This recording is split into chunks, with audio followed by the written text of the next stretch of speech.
এটা তো আমরা দেখি যে প্রতিবেশী দেশ ভারতে উস্কানিতে মূলত এইসব ঘটনাগুলো ঘটে। সেনাবাহিনীর কম্বাইনিং অপারেশনের মাধ্যমে এই অবৈধ অস্ত্রগুলো উদ্ধার করে উদ্ধার করলেই পার্বত্য অঞ্চলে শান্তি ফিরে আসবে বলে আমি মনে করি। ঘটনাটা তো হলো যে আপনি এই বুঝতে পারছেন আসলে কারণগুলো গিয়ে দেখা যাচ্ছে যে আমাদের তিন পার্বত্য জেলায় যে এখানে যে সশস্ত্র গ্রুপগুলো আছে, বিশেষ করে ইউপিডিএফ জেএসএস আরও বেশ কিছু গ্রুপ আছে যারা হলো গিয়ে সশস্ত্র গ্রুপ, তারা হলো গিয়ে এই পাহাড়টাকে অশান্ত করে রেখে তারা কিছু ফায়দা লুটতে চায়।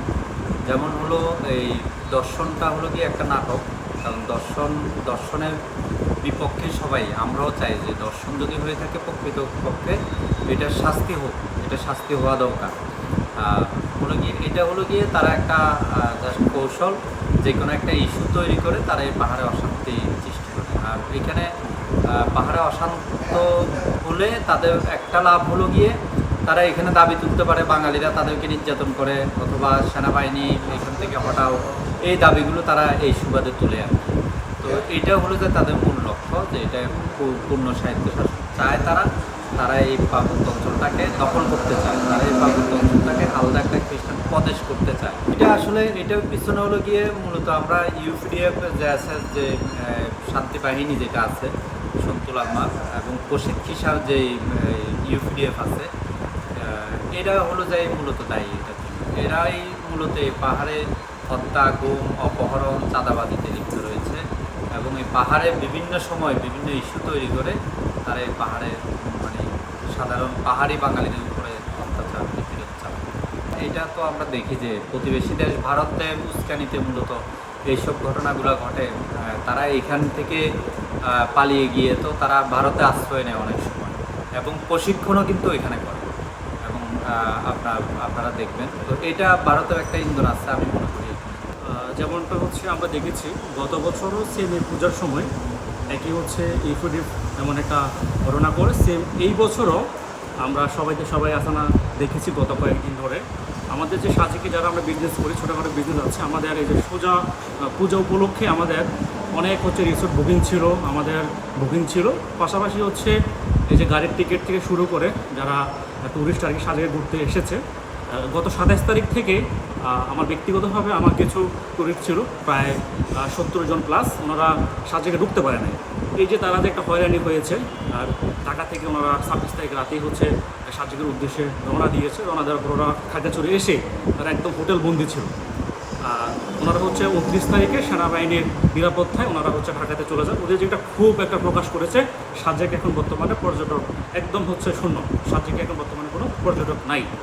তো আমি আশা করি যে হচ্ছে এটা যদি যত দ্রুত সম্ভব এটা যদি সমাধান হয়, আমাদের সাজেকে যেই পর্যটক খাত আছে সেটা আবারও আগের মতো করে আসারা ফিরে আসার জন্য আমি আহ্বান করব যারা আইনশৃঙ্খলা বাহিনী রয়েছে।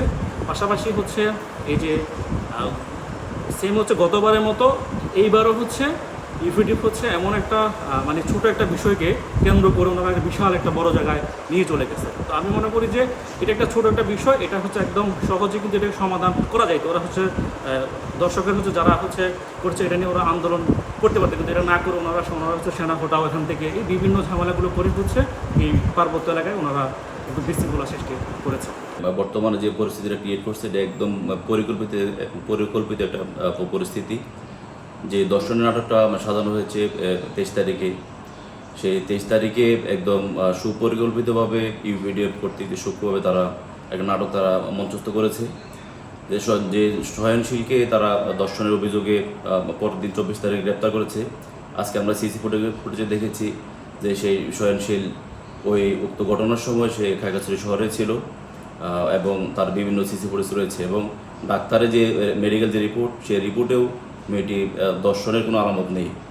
তো তারা এই সুপরিকল্পিতভাবে একটা দর্শনের নাটক সাজিয়ে তারা পার্বত্য চট্টগ্রামকে অস্থিতিশীল করেছে। এর মূল উদ্দেশ্য হচ্ছে পাহাড়ে তারা উপজাতিরা স্বায়ত্তশাসন চায়, ইউপিডিএফরা সম্পূর্ণভাবে তারা স্বায়ত্তশাসন কায়েমের জন্যই তারা এই দর্শন নাটকগুলো করে। আমরা যদি অতীতে ফিরে চাই তাহলে 2014 সালের সবিতা চাকমা নামের একজন দর্শন হয়ে সেটা খাগড়াছড়ি শহরের এই আরামবাগ এলাকায়, সেখানে তারা দর্শনের শুরুতেই একচাটিয়াভাবে বলল যে বাঙালিরা তাকে দর্শন করেছে। পরবর্তীতে এটা আমরা তদন্ত সাপেক্ষে দেখতে পেলাম তার নিজের দুলাভাইয়ের ঘরেই তার সহপাঠীরাই, উপজাতীয় সহপাঠীরাই তাকে দর্শন করে এবং হত্যা করে। এর পরবর্তীতে আমরা যদি যাই 2018 সালে মৃত্তিকা ত্রিপুরা নামের একজন ত্রিপুরা কিশোরী দর্শন হয় নয়পাল এলাকায়। সেখানেও তারা দর্শনের শুরুতেই একচাটিয়াভাবে বাঙালিদের উপর দোষারোপ করে। সেটা দোষারোপ করার পরবর্তীতে মিছিল মিটিং হয়, এমনই পুরো শহর জুড়ে ভাঙচুর শুরু হয়, একটা সাম্প্রদায়িক সমৃদ্ধি নষ্ট হয়। পরবর্তীতে আমরা তদন্ত সাপেক্ষে সেটাও দেখতে পেলাম যে এখানেও ওই ইউপিডিএফের কর্মীরাই এই মৃত্তিকা ত্রিপুরাকে দর্শন করে পরবর্তী হত্যা করে। আবার আমরা 2017 সালে একই অবস্থায় দেখি ইতি চাকমা নামে একটা চাকমা তরুণী দর্শন হয়। সেখানেও দর্শনের শুরুতেই দোষারোপ করা হয় বাঙালিদেরকে, যে একচাটিয়াভাবে বাঙালিদেরকে দোষারোপ করা হয়। সেটা তদন্ত সাপেক্ষে বেরিয়ে আসে যে এটা দর্শনদের সাথে জড়িত ছিল পাহাড়িরা। আসলে এটা পার্বত্য চট্টগ্রামে যেখানেই দর্শন হলেই একচাটিয়াভাবে বাঙালিদেরকে দোষারোপ করা হয়।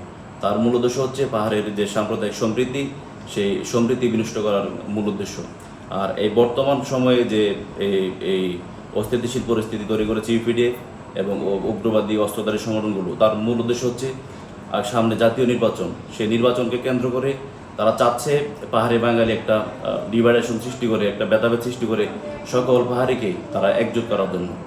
তারা অন্য নিরীহ যে পাহাড়িগুলো রয়েছে তাদেরকে এই ইস্যুতে মানে বাঙালি বিদ্বেষী করে তারা একটা ইউনিটি তৈরি করা, যেন ইউপিডিএফ আগামীতে ক্ষমতায় আসতে পারে।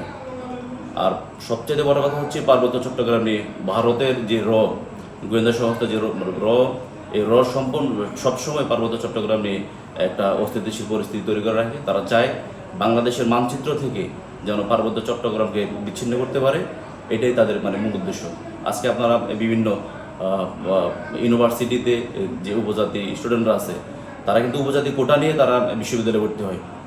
তারা ওইখানে বিশ্ববিদ্যালয়ে ভর্তি হওয়ার পরেই তারা নিজেদেরকে আদিবাসী স্বীকৃতির জন্য তারা আন্দোলন করে, নিজেদেরকে আদিবাসী দাবি করে। আসলে তারা সুবিধাটা নিয়ে উপজাতি হিসাবে, কিন্তু যেই শব্দে সংবিধান বিরোধী সেই শব্দ এস্টাবলিশ করার জন্যই তারা কখনো কখনো নিজেদেরকে আদিবাসী দাবি করে। বর্তমান যে সময়টা, এই সময়টা খুবই সেন্সিটিভ একটা সময়। এই সময়টাতে একদম পুরো পার্বত্য চট্টগ্রামকে অস্থিতিশীল করে রেখেছে পাহাড়ি অস্ত্রধারী সংগঠন ইউপিডিএফ।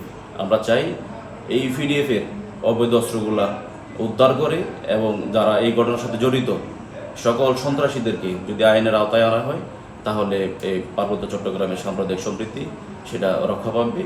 পাশাপাশি আমি আপনার এই মিডিয়ার মাধ্যমে সমতলের যারা রয়েছেন, সমতলের ভাই বোন যারা রয়েছেন, প্রত্যেকের দৃষ্টি আকর্ষণ করতে চাই, একটা ঘটনা ঘটার সাথে সাথেই সমতলের সুশীল মিডিয়া যারা আছে, বিশেষ করে সুলতানা কামাল, খুশি কবির, এই সমস্ত সুশীল যারা ছিল, মানবাধিকার কর্মী যারা ছিল, তারা কিন্তু একচাটিয়াভাবে উপজাতির পক্ষ নেই। তারা কোনো ঘটনা তদন্ত করা ছাড়াই উপজাতিদের পক্ষ নেই। আজকে পার্বত্য চট্টগ্রামে কোনো ঘটনা ঘটলে সেখানে মেইন স্ট্রিট যে পত্রিকাগুলো রয়েছে, আপনার প্রথম আলোর মতো পত্রিকা, তারা কিন্তু স্পষ্টভাবে প্রমাণ পাওয়া সত্ত্বেও ইউপিডিএফকে কখনো ইউপিডিএফ বলে না, অজ্ঞাত সন্ত্রাসী বলে। ধর্ষণের ঘটনার যে মেডিকেল রিপোর্টটা মানে প্রকাশিত এখনো হয়নি, তবে আমরা যারা আছি তারা আশঙ্কা করতেছি যে এটা একটা সাজানো নাটক, যে পরিস্থিতিকে ঘোলাটে করার জন্য ইউপিডিএফ একটি নাটক সাজিয়েই মূলত এই ঘটনাকে, এই পার্বত্য অঞ্চলকে একটা দাঙ্গা লাগানোর মাধ্যমেই একটা নাটক সাজানো হয়েছিল। তো তারা সবসময় চায় যে এই পার্বত্য অঞ্চলকে অশান্ত করে রাখতে এবং বিভিন্ন ধরনের দাঙ্গা ফাসাদ লাগিয়ে এই পার্বত্য অঞ্চলকে সবসময় হচ্ছে যে একটি মানে পাহাড়ি বাঙালির মধ্যে একটি দাঙ্গা সৃষ্টি করে তারা ফায়দা লোটার জন্য সবসময় এই চেষ্টা করে থাকে। এটার থেকে সমাধানের উপায় হচ্ছে যে এই পার্বত্য অঞ্চলে যতগুলো সন্ত্রাসী গোষ্ঠী আছে তাদের কাছে যে পরিমাণ অস্ত্র মজুদ আছে, সেনাবাহিনীর কম্বাইং অপারেশনের মাধ্যমে এই অবৈধ অস্ত্রগুলো উদ্ধার করে এই